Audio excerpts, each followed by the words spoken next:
Welcome to springtime, and everyone, please welcome yourself and all of your pets and your birds and all the friends you know. Welcome everyone to Heavenly Album Covers. We're gazing out upon this beautiful scenery here in Klamath Falls, Oregon, where we maintain 3 cabins here for doing our work here at Heavenly Album Covers. It's a beautiful day, and let's remember to celebrate International Album Cover Safety Month. It's a good month to keep your albums and your album covers very safe, and I figured out and I found the right auxiliary plug for these HyperX headphones. I'll put them in the morning light, and I found the correct cord for these headphones that I found the other day. They work great. A lot of headphones these days have extremely loud, ugly bass frequencies, but these are just perfect. They're right in the middle. They're flat-lined, a little treble, a little bass, really nice. So I'm happy about that.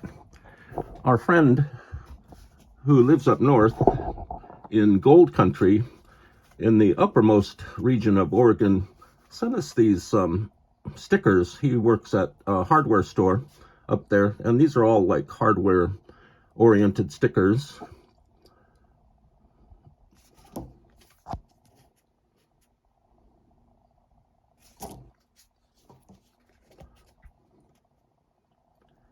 And so those are 3 stickers that he sent in a envelope with a letter yesterday. And I'm zipping right through this. I've got a bunch of notes as usual, and I'm taking things from this side and I'm going to process them here and then remove them over here. So we've had this book for a long time here, and it's called 1000 Record Covers. It was compiled by Phil Oakes' brother, Michael Oakes, who maintains huge archives of photographs. And this is 1000 record album covers. It's just humongous and great. And here at Heavenly Album Covers, we're going to look at each and every page of this album cover book. Over the next 6 or 7 years, we're going to look at one album cover in the book every other episode, so that'll be a lot of fun. And if we have enough time at the end of this book, we're going to look at this extra book that Michael Oakes put out. It's like an auxiliary book of album cover photographs. So together, over the next few years, we're going to look at all the album covers in these 2 great books as I'm processing material here. And welcome to Heavenly Album Covers. We're here. It's not officially springtime, but it is very close to springtime. It might even in fact be springtime. There's some beautiful Oregon clouds up there. As I said, we have several cabins, 3 cabins here that we use them as little workshops to further the cause of album cover dispersal. Informational, they're informational cottages. And I'm going to take some sips of coffee here.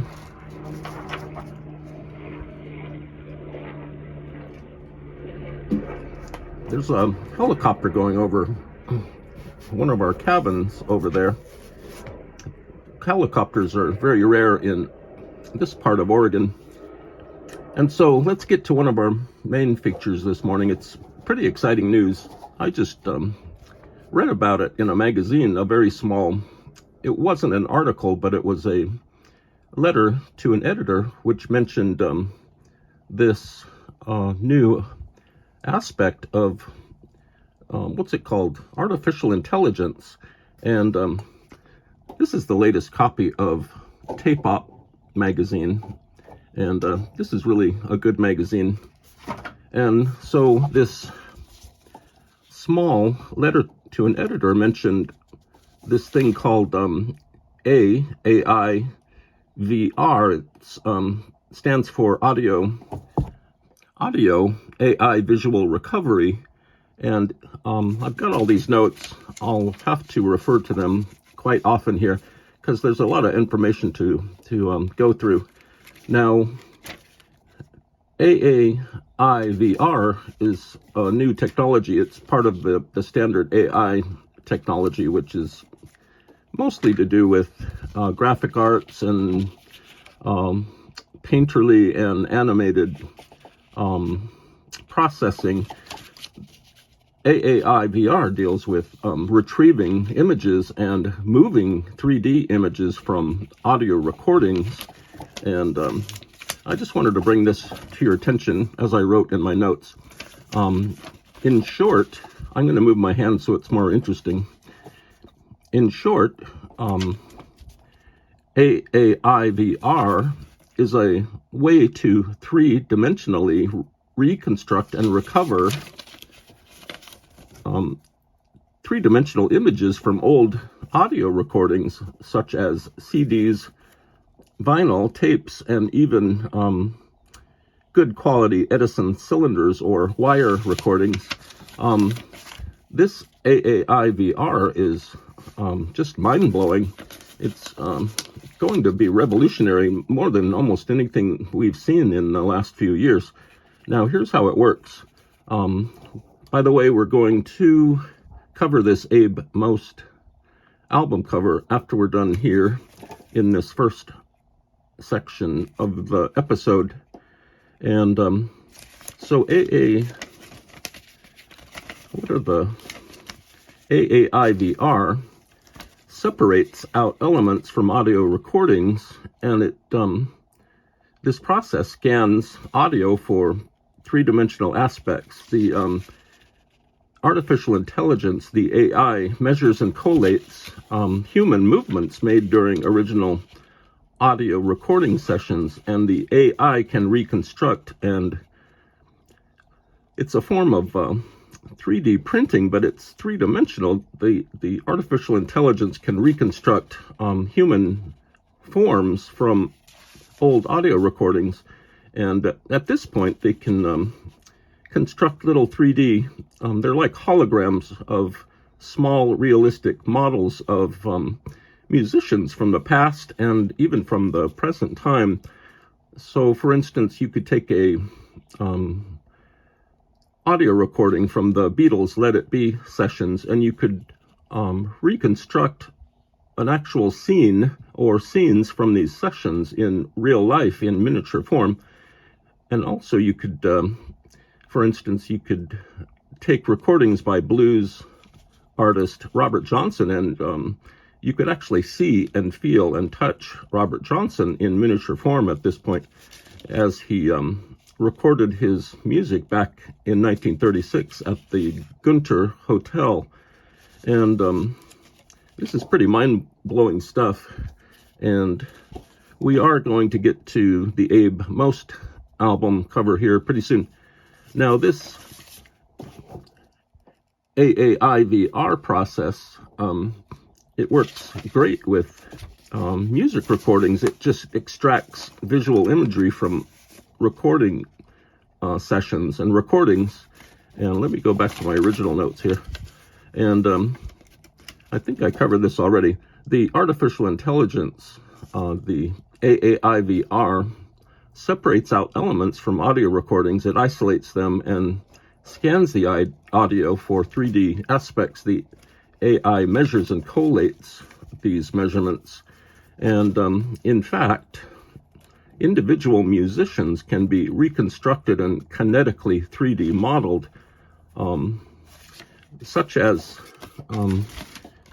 even guest artists can be 3D molded in real life. People like Eric Clapton, who plays guitar on the Beatles' While My Guitar Gently Weeps. Also someone like Eddie Van Halen on Michael Jackson's Beat It can be visually restored in 3 dimensions.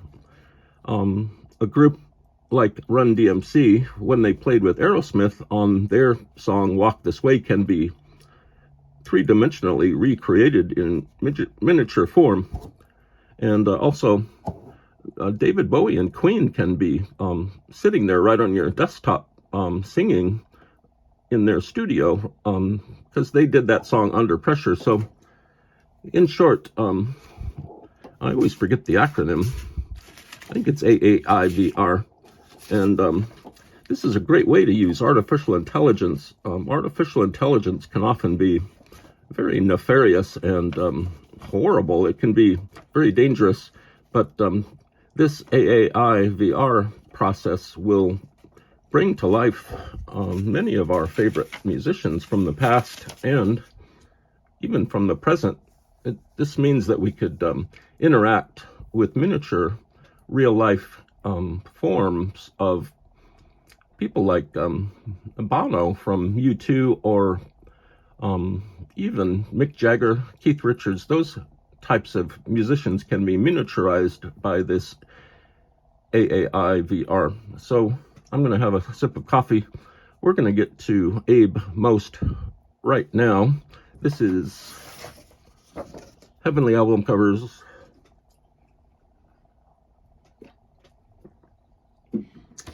There's a lot of famous musicians I would love to interact with in virtual reality form, in holographic form.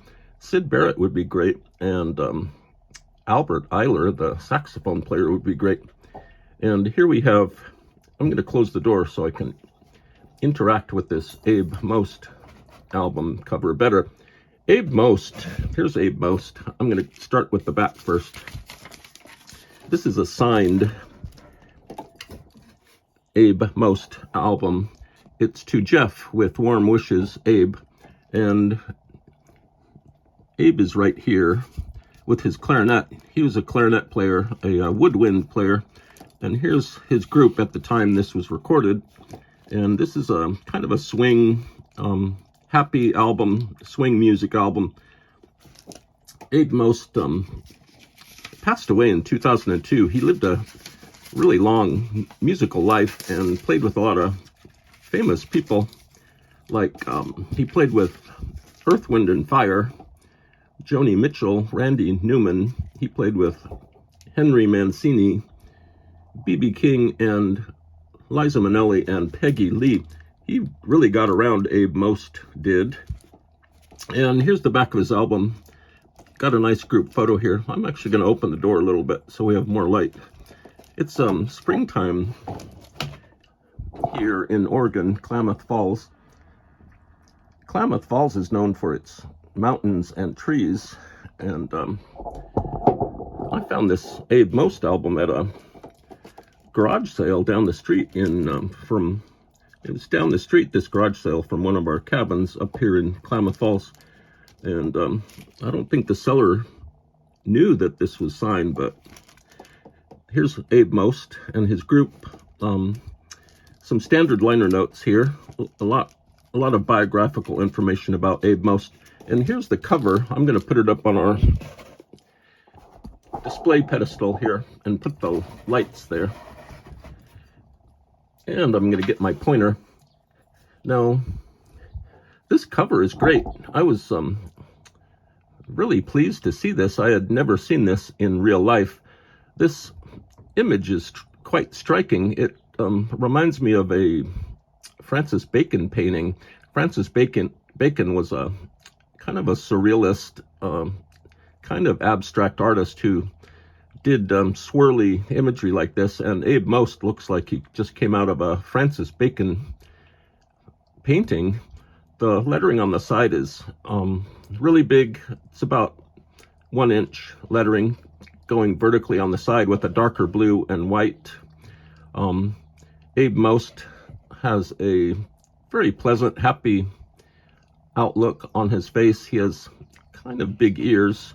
He's graying on the edges of his hairline, but he's got a big smile, wearing a red shirt, a light blue top. There's some sort of odd black spooky formation happening off of Abe's left cheek area.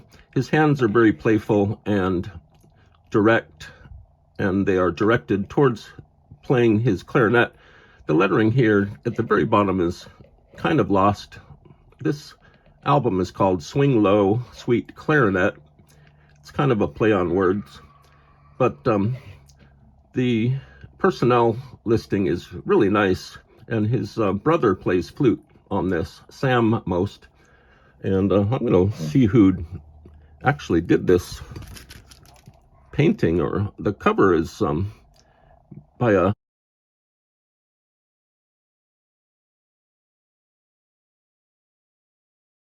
bass player and artist named John Hurd. This back cover photo was taken by Howard Lucraft.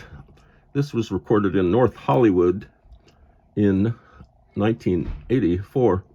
So this album is in pretty good shape for, what is that, 80-year-old album, 40-year-old album, and it's really nice. I'm not sure what the label looks like.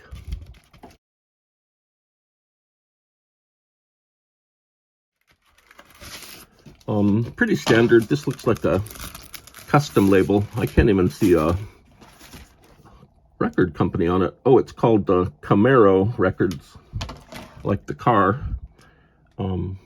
Swing Low, Sweet Clarinet, Abe Most. And I think that's our show for today. There's nothing else to show on our show. This AAI-VR stuff is something to look out for. These technological advancements seem to take hold and become burgeoning fads and happenings. So it will be nice to one day virtually interact with small miniature versions of David Bowie, or perhaps Charlie Watts from the old Rolling Stones group. Might be fun to interact with. And hopefully they can get these miniaturized versions of musicians up to a bigger size, maybe life size, so we could like hug them and be with them, have coffee with them,